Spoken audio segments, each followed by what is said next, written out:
오늘 우리에게 주신 하나님 말씀은 에베소서 2장 1절에서 10절까지 말씀입니다. 여러분도 전에는 허물과 죄로 죽었던 사람들입니다. 그때 여러분은 허물과 죄 가운데서 이 세상의 풍조를 따라 살고 공중의 권세를 잡은 통치자, 곧 지금 불순종의 자식들 가운데서 작용하는 영을 따라 살았습니다. 우리도 모두 전에는 그들 가운데에서 육신의 정욕대로 살고 육신과 마음이 원하는 대로 행했으며 나머지 사람들과 마찬가지로 날 때부터 진노의 자식이었습니다. 그러나 하나님은 자비가 넘치는 분이셔서 우리를 사랑하신 그 크신 사랑으로 말미암아 범죄로 죽은 우리를 그리스도와 함께 살려주셨습니다. 여러분은 은혜로 구원을 얻었습니다. 하나님께서 그리스도 예수 안에서 우리를 그분과 함께 살리시고 하늘에 함께 앉게 하셨습니다. 그것은 하나님께서 그리스도 예수 안에서 우리에게 자비로 베풀어 주신 그 은혜가 얼마나 풍성한지를 장차 올 모든 세대에게 드러내 보이기 위함입니다. 여러분은 믿음을 통하여 은혜로 구원을 얻었습니다. 이것은 여러분에게서 난 것이 아니요 하나님의 선물입니다. 행위에서 난 것이 아닙니다. 그러므로 아무도 자랑할 수 없습니다. 우리는 하나님의 작품입니다. 선한 일을 하게 하시려고 하나님께서 그리스도 예수 안에서 우리를 만드셨습니다. 하나님께서 이렇게 미리 준비하신 것은 우리가 선한 일을 하며 살아가게 하시려는 것입니다. 아멘. 하나님의 말씀입니다. 사랑하는 성도 여러분, 여러분에게 질문을 한 가지 드리고자 합니다. 여러분은 예수 그리스도로 말미암은 구원을 어떻게 경험하고 어떻게 고백하고 계십니까?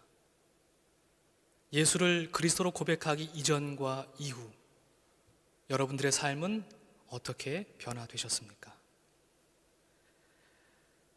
사실은 우리 모두가 서로 다른 그러나 공통적으로 경험한 구원의 경험을 우리의 언어로, 우리의 말로 표현하는 것은 쉬운 일이 아니라는 생각이 듭니다. 왜냐하면 구원은 하나님께서 우리 안에서 이루신 신비한 사건이기 때문입니다. 모름지기 신비는 말로 형용할 수 없는 것이죠. 그러나 이 형용하기 어려운 구원의 신비, 살아계신 하나님을 만난 뿌리 경험, 삼위일체 하나님을 만난 이 뿌리 경험은 우리의 말로, 우리의 언어로 표현되어야만 합니다. 이것이 굉장히 중요합니다. 사도 바울은 로마서 10장 10절에서 사람이 마음으로 믿어 의에 이르고 입으로 시인하여 구원에 이른다고 말씀했습니다. 우리의 언어로, 우리의 삶으로 우리의 믿음은, 구원은 표현되어야 마땅합니다. 오늘은 에베소서 2장의 말씀을 통해서 사도 바울이 증언하는 구원의 신비가 무엇인지를 함께 살펴보고자 합니다. 바라기는 오늘의 말씀을 통해서 성경의 증언과 우리의 고백 사이에 다리가 놓아지기를 원합니다. 그래서 우리의 다양한 구원의 경험과 고백이 마치 모든 강줄기가 바다로 연결되고 모아지듯이 성경의 말씀으로 모아질 수 있기를 원합니다. 그리고 우리의 구원의 경험과 고백이 하나님의 말씀 위에 근거 지어지기를 원합니다. 에베소서는 보통 다른 바울의 서신서들과는 달리 특정한 교회 공동체의 상황이나 수신인을 상정하고 있지 않습니다. 즉 에베소서 안에는 어떠한 구체적인 삶의 자리보다는 보편적인 구원의 복음, 그 실천을 우리에게 전해주고 있습니다. 이는 에베소서가 당시 초대교회 성도들의 구원의 경험과 고백을 우리에게 아주 집약적으로 나타내주기 위함, 이러한 목적을 가지고 있음을 우리는 알게 됩니다. 다만 오늘 본문 1절에서 여러분도 전에는 허물과 죄로 죽었던 사람입니다 라고 말하는 이 여러분은 바로 이방인 그리스도인들을 말합니다. 그리고 동시에 3절에서 우리도 전에는 그들 가운데서 육신의 정욕대로 살았습니다 라고 하는 구절에서 우리는 바로 유대인 그리스도인들을 가리키는 말이라고 할 수 있습니다. 이는 에베소서가 배경으로 하고 있는 이 디아스포라 공동체 안에는 유대인 그리스도인들도 있었고 이방인 그리스도인들도 있었구나 라고 하는 사실을 우리는 알게 됩니다. 중요한 것은 사도 바울이 보기에 출신 배경에 상관없이, 즉 이방인이나 유대인이나 할 것 없이 모든 인간은 근본적으로 하나님의 품을 떠나려고 하는 욕망, 하나님의 뜻을 벗어기려고 하는 욕망을 가진 존재라는 것을 바울은 이야기하고 있다는 사실입니다. 오늘 본문 2절과 3절에서 욕망에 사로잡힌 보편적인 인간의 모습을 그려주고 있습니다. 여러분, 에베소서에 드러난 바울이 바라본 구원 이전의 인간의 모습이 어떻지요? 다름 아니라 세상의 풍조에 따라 살고, 세상 권력을 쫓아서 불순종의 영에 따라 살고, 육신의 정욕대로 살아가는 자입니다.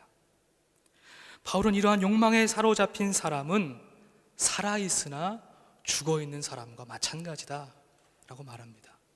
더욱이 3절에 보니 이들을 진노의 자식이라고 말합니다. 아직 하나님을 아버지로, 창조자로, 예수를 그리스도로 고백하지 않은 사람들, 살아계신 하나님의 성령을 만나지 못한 사람들은 오늘의 본문 속 바울의 선언을 이해하지 못할 뿐만 아니라 굉장히 불쾌하게 받아들일 것이라고 생각이 됩니다. 그들은 이렇게 반문하는 것이죠. 나는 내가 하고 싶은 대로 살고, 바라보고 싶은 것을 바라보고, 살고 싶은 대로 사는 것뿐인데 내가 왜 죄인이며 진노의 자녀입니까? 하나님과 내가 도대체 무슨 상관이 있습니까? 라고 말할 수도 있겠습니다.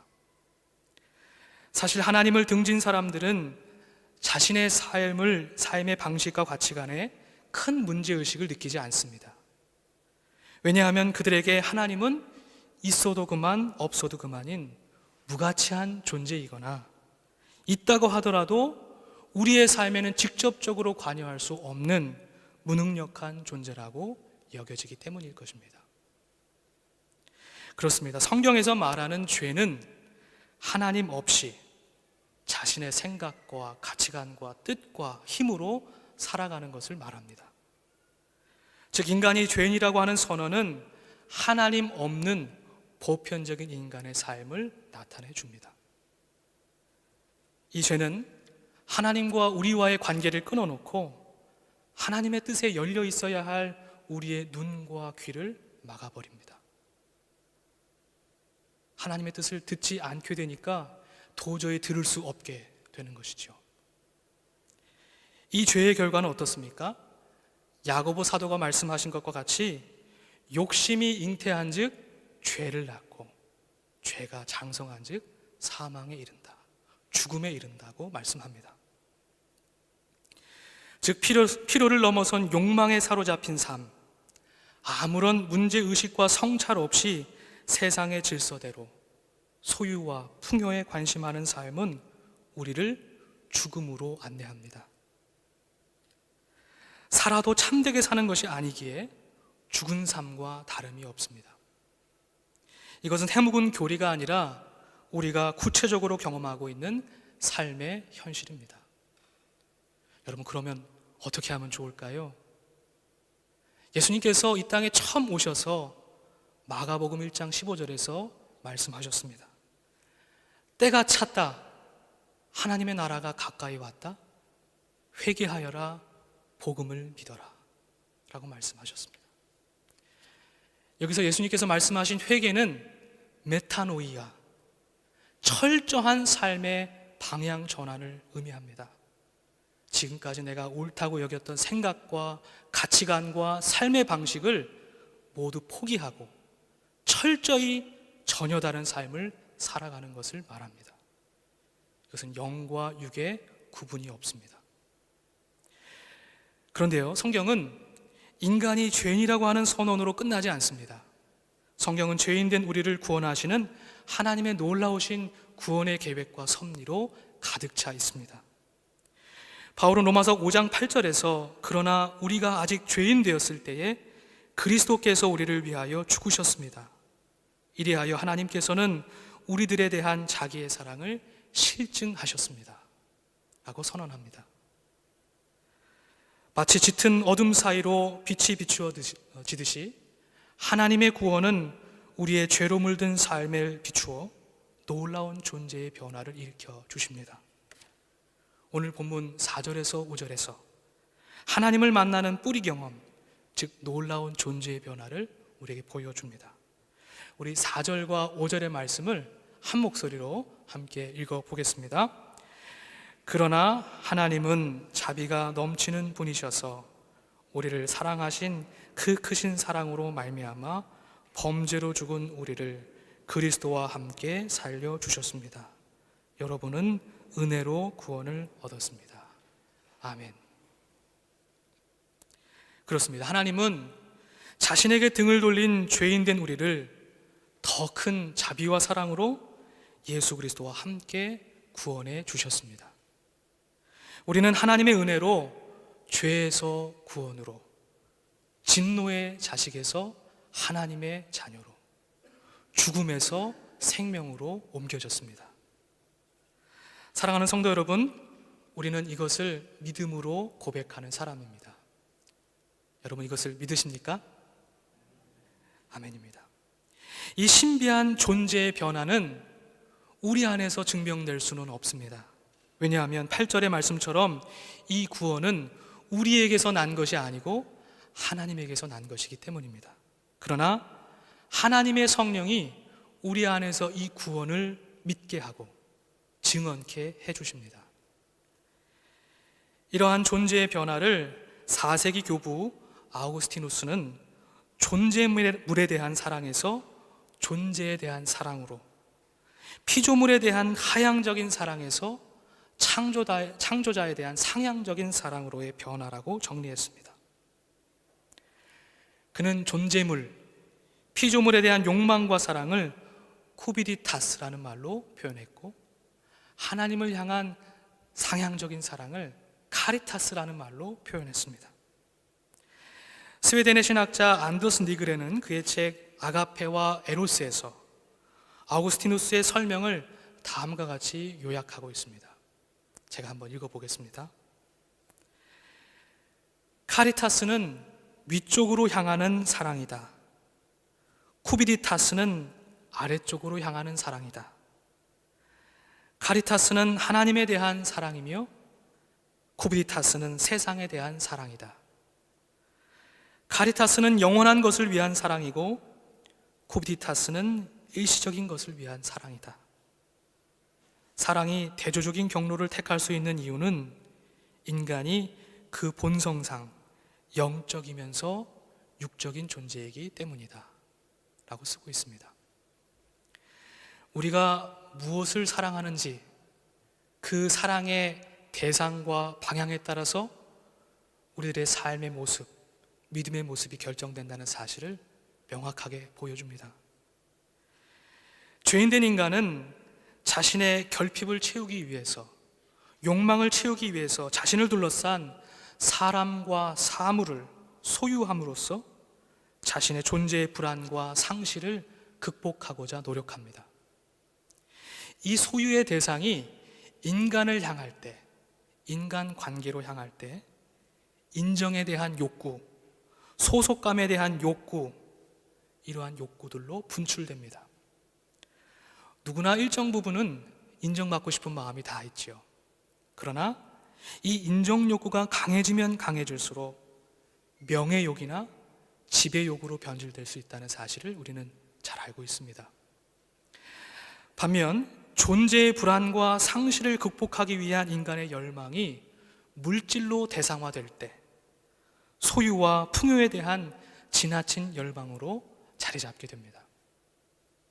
이는 현재의 소유의 많고 적음에 상관없이 세련된 자기 합리화를 통해서 강화됩니다. 여러분, 부자들만 물질에 대한 욕심이 있는 것이 아닙니다. 가난한 자도 여전히 부자를 열망하면서 똑같은 크기의 욕망을 가질 수도 있습니다. 이 사람과 사물에 대한 지배와 소유가 곧 바울이 말한 세속의 질서, 세상의 질서이며 아우구스티누스가 말한 쿠비디타스입니다. 따라서 그리스도인, 예수 그리스도로 말미암아 예수 그리스도와 함께 구원을 받았다고 믿는 우리들은 이러한 세상의 질서로부터 끊임없이 벗어던져서 끊임없이 벗어나서 이를 상대화시키고 무력화시키는 사람들을 말합니다. 세상의 질서로부터 벗어나서 이것을 등지고 살아가는 사람들, 세상 속에 살아가지만 세상의 질서를 거슬려 살아가는 사람들입니다. 즉 그리스도인이란 이러한 세상을 사랑하는 삶, 소유와 지배에 대한 욕망을 통해서 자신의 근원적인 존재의 불안과 상실을 극복할 수 없다는 사실을 깨달은 사람들입니다. 이 깨달음, 이것이 메타노이아, 회개의 시작입니다. 그렇습니다. 자기 이기적인 본성이 자기와 자기를 둘러싼 세계에 대한 욕망과 지배의 형태로 아무리 성공적으로, 도덕적으로, 종교적으로 세련되게 자리 잡고 합리화될지라도 인간은 그 안에서 자신의 근원적인 존재의 불안으로부터 벗어날 수 없다는 사실, 구원받을 수 없다는 사실을 깨달아야만 합니다. 즉 스스로에게서 나온 욕망, 자기 사랑, 이기적인 자기 사랑을 통해서는 인간은 구원받을 수 없습니다. 그렇다면 무엇이 우리의 근원적인 존재의 불안과 상실, 그 죄된 상태로부터 우리를 해방시켜 줄 수 있을까요? 우리를 구원으로 인도해 줄 수 있을까요? 오늘 본문 4절, 5절 말씀과 같이 우리를 사랑하신 그 크신 하나님의 사랑으로 말미암아 범죄로 죽은 우리를 그리스도와 함께 살려주셨습니다. 오직 예수 그리스도, 그 길 밖에는 없습니다.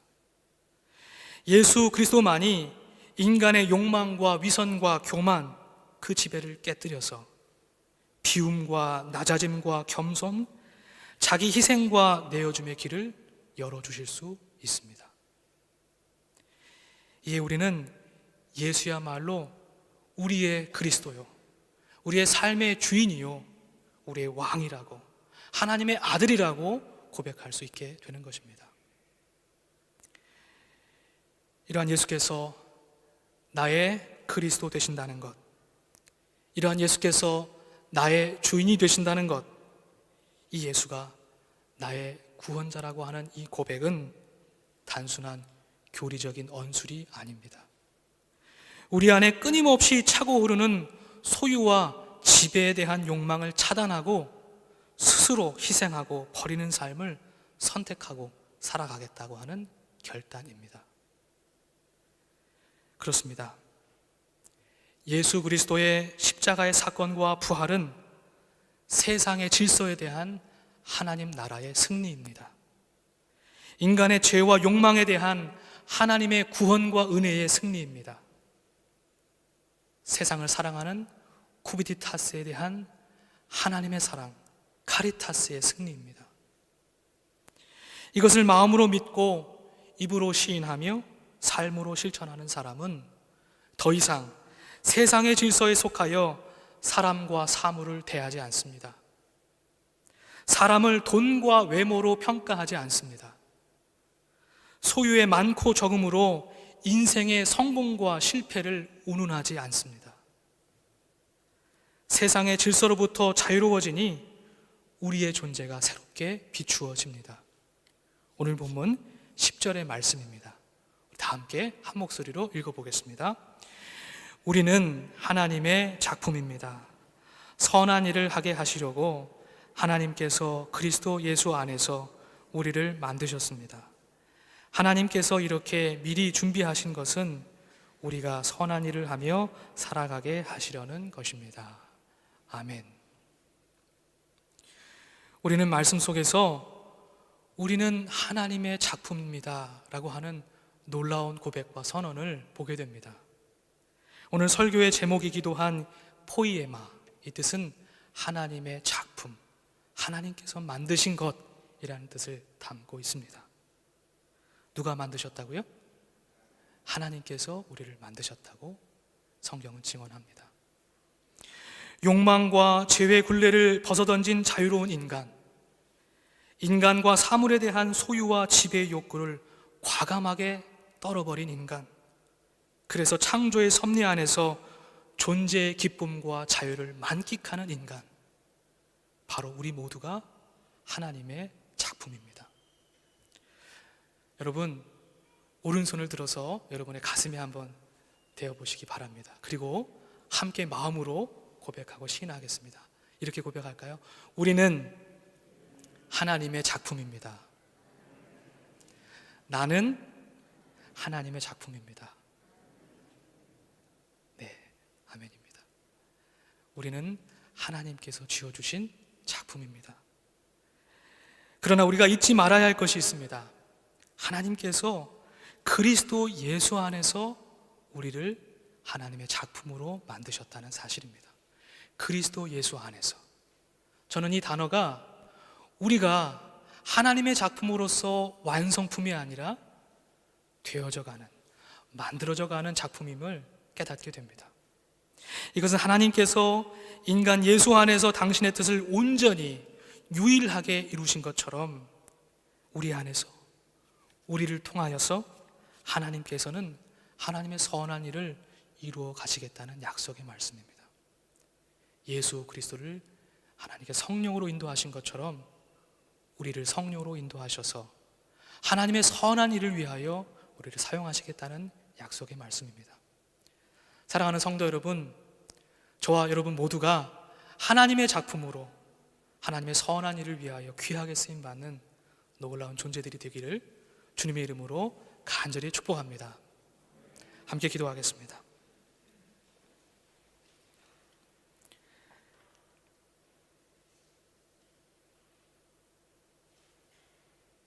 우리를 창조하신 아버지 하나님,